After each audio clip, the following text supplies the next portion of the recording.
अस्सलामुअलैकुम दोस्तों। जाते जाते ना फिर सर्दी लौट आई है। अच्छा जी, मैं बात करना चाह रहा हूँ चौधरी एतजाज़ हसन एडवोकेट साहब के बयान की, जिन्होंने आज बड़ी गर्म जोशी से जो है ना एक बयान दिया है सीधा नवाज शरीफ के ख़िलाफ़। और उन्होंने अपनी तकरीर में साबित कर दिया है कि इमरान खान ने नवाज शरीफ को NRO दे दी है और अब नवाज शरीफ शहबाज शरीफ ये वापस नहीं आएंगे और ये सारा डील का हिस्सा था। और मौलाना फजल रहमान को भी बीच में रगड़ दिया कि जनाब मौलाना फजल रहमान ने धरना ही इसलिए दिया था कि वो नवाज शरीफ को बाहर भेजना चाहता था और मौलाना फजल रहमान साहब धरने में कामयाब हो गए। मुझे तो एतजाज़ हसन साहब की समझ नहीं आई कि वो किस तरह के बयान दे रहे हैं। वो एक तीर से तीन शिकार कर रहे हैं। NRO इमरान खान ने दिया है, ये एक शिकार है। नवाज शरीफ कोई बीमार नहीं है, शहबाज शरीफ भाग गया है, ये दूसरा शिकार है। और तीसरा मौलाना फजल रहमान को भी उन्होंने ड्रामाबाज और वो इस तरह का डिक्लेयर कर दिया है कि जनाब वो सारा प्लान था और सारा ड्रामा था इसको नवाज शरीफ को बाहर भिजवाने का। मुझे एतजाज़ हसन साहब के इस बयान की अभी तक समझ नहीं आ रही कि ये किस तनाजुर में उन्होंने दी है। शाह से ज़्यादा शाह के वफादार होने का सबूत दे रहे हैं। बिलावल भुट्टो ने इतना ज़्यादा रिएक्शन नहीं दिया, पीपल्स पार्टी ने इतना रिएक्शन नहीं दिया, तो वो ये इस तरह के बयानात दे रहे हैं। जनाब मौलाना फजल रहमान साहब को भी उन्होंने नहीं बख्शा और मौलाना फजल रहमान साहब को रगड़ के रख दिया है कि सारी ये साजिश थी नवाज शरीफ को बाहर भिजवाने की। मैं इस बात को नहीं मानता, बिल्कुल नहीं मानता। ऐसे हालात नहीं थे। मौलाना फजल रहमान साहब तो पीपल्स पार्टी और नून लीग दोनों पे नाराज़ हुए कि तुमने जो मेरे साथ वादा किया था कम से कम वो तो वफा करो, आके धरने में तो बैठो। उनको दोनों को तो अपनी पड़ गई थी कि जनाब मौलाना साहब तो आगे हमसे आगे निकल रहे हैं, इतना बड़ा मिलियन मार्च लेके आ गए हैं। ना सिंध में प्रॉपर बिलावल भुट्टो ने उनके साथ ताउन किया है, ना यहाँ पंजाब में एंटर जब जुलूस हुआ है तो इसमें नून लीग ने किया है। और ये दोनों कहते रहे कि हम धरने में जाएंगे, धरने में जाएंगे। तो जब उन्होंने धरना दिया तो उन्होंने कहा जी हमने तो आपको कहा था कि धरना आगे करो, आपने धरने की तारीख आगे नहीं की, इसलिए हम नहीं आते। और आए बाएं शाएं करने लगे और बगलें झांकने लगे, यानी कि कोई ताउन नहीं किया। इसका मतलब ये है। तो आज एतजाज़ साहब का ये कहना कि ये सारा धरना ही नवाज शरीफ को बाहर भिजवाने के लिए और NRO दिलवाने के लिए था, ये तो बड़ी हैरानगी वाली बात है। एतजाज़ साहब, आप हमारे उस्तादों की तरह हैं, लेकिन आप ये बयान आपका मुनासिब सियासी हवाले से दुरुस्त नहीं है, ये सही नहीं है, ये बिल्कुल गलत है। और आज आपको पता नहीं क्या हो गया, आपने ये बयान क्यों दिया समझ नहीं आती। ये मौलाना फजल रहमान साहब के ऊपर आपने बहुत बड़ा बोहतान लगाया है। बोहतान, झूठ भी नहीं है, बोहतान है कि उन्होंने सारा ड्रामा रचाया नवाज शरीफ को बाहर भिजवाने के लिए। मौलाना फजल रहमान ऐसा कभी नहीं सोच सकते, ना ऐसा कभी वो कर सकते।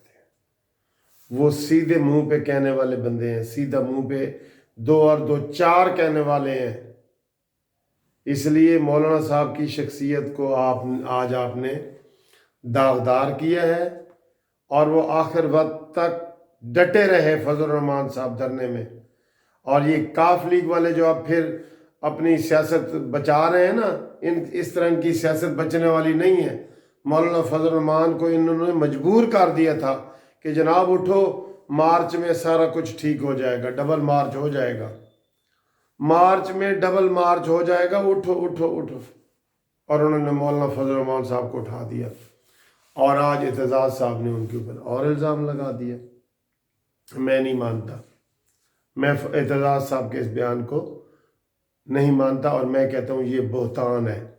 ये उन्होंने मौलाना फजल रहमान साहब की ज़ात पे, किरदार पे बहतान लगाया है, एक बात।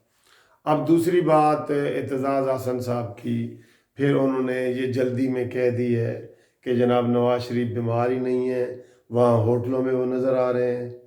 आपको दोस्तों याद होगा कि इसी एतजाज़ साहब ने जब मोहतरमा कलसूम नवाज बीमार थी तो इन्होंने एतजाज़ हसन साहब ने बयान दिया था कि कलसूम नवाज जिस अस्पताल में दाखिल है वहाँ तो दिल का इलाज होता ही नहीं, ये इन्होंने क्लेम किया था।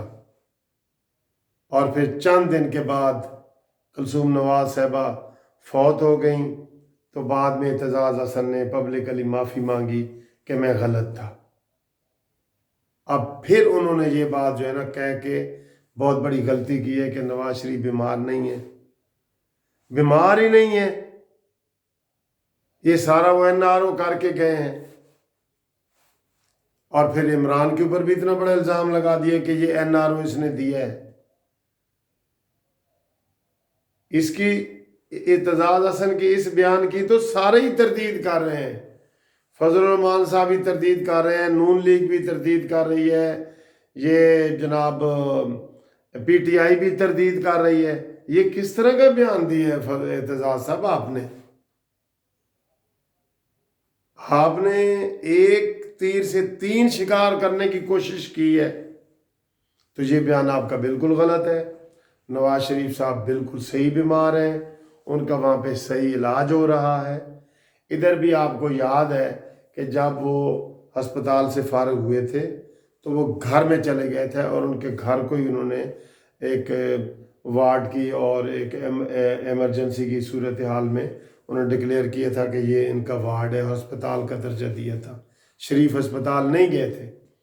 अब भी उनका यही है कि वो रोज़ाना की बुनियाद पे वहाँ अस्पताल जाते हैं और अपना ट्रीटमेंट करा रहे हैं। उनको मल्टीपल डिजीज़ है, शुगर है, किडनी है, प्लेटलेट्स का मसला ठीक नहीं हो रहा, उनका ये वो शदीद बीमार है, शदीद बीमार है।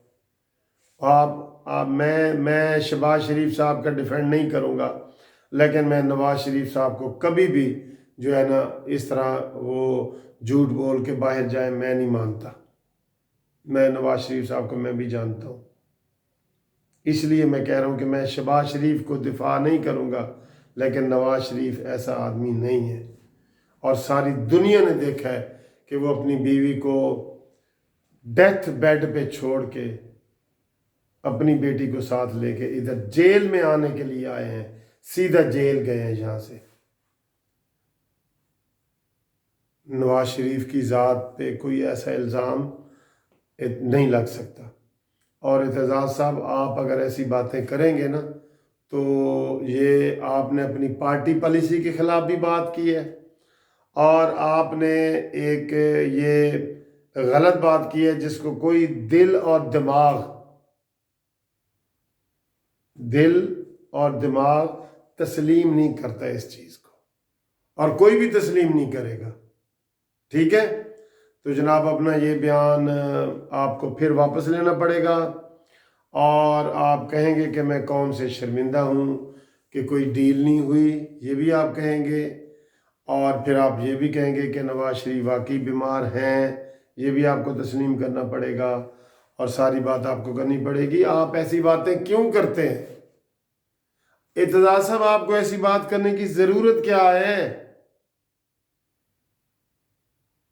जब आपका लीडर ये बात नहीं कर रहा, जब पीपल्स पार्टी ये बात नहीं कर रही, तो आप ये बात क्यों कर रहे हैं? मेरे ख्याल है इस बात पे पीपल्स पार्टी वाले आपका एहतसाब करेंगे कि इस तरह के मुतनाज़ बयानात आप क्यों देते हैं। और ये सेम उसी तरह का बयान है जो आपने कलसूम नवाज के बीमार होने पे दिया था, फिर आपको वापस लेना पड़ा और शर्मिंदगी उठानी पड़ी। ये इस तरह के बयानात में आदमी को शर्मिंदगी उठानी पड़ती है। تو ہم جناب بڑے ادب سے استاد محترم آپ سے بات کر رہے ہیں کہ آپ اپنا یہ بیان واپس لیں اور یہ کہیں کہ میں ذرا یہ بیان میں نے بس جوش خطابت میں دے دیا ہے اور باقی آپ کا یہ بیان درست نہیں ہے. خدا حافظ.